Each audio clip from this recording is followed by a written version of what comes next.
Di ba sinabihan ko na kayo, hindi natin kailangan magpatumpik-tumpik. Bakit hinayaan niyo makatakas sa Sampaga? Pagdating namin sa bahay niya, walang ibang tao kung hindi kaming dalawa ni Elizabeth. Mga nagkalat na damit, mga maleta, yun lang inaabutan namin. Maleta. So, ang ibig sabihin, alam niya na may paparating sa kanya. Siguro. Siguro. So, paano naman papasok sa kokote niya yun? Hindi ko alam. Ikaw, Elizabeth, Hindi ko po talaga alam. Promise. hindi mo rin alam.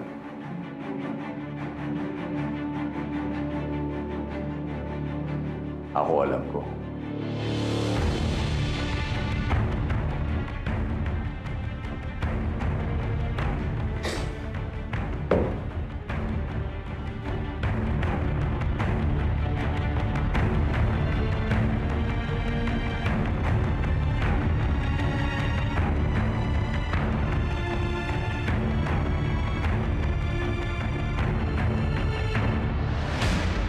Pinanood ko ulit itong video na to nung wala kayo.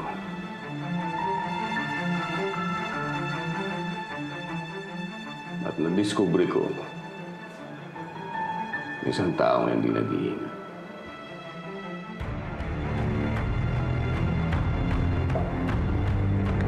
I'm sorry, Dad. Don't be sorry! Be better, stupid!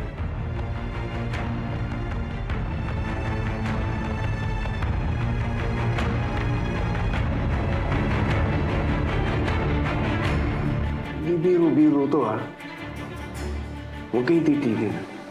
Kinakailangan madala niyo pa rin yung ulo ng sampaga na yan sa akin. Maliwanag ba?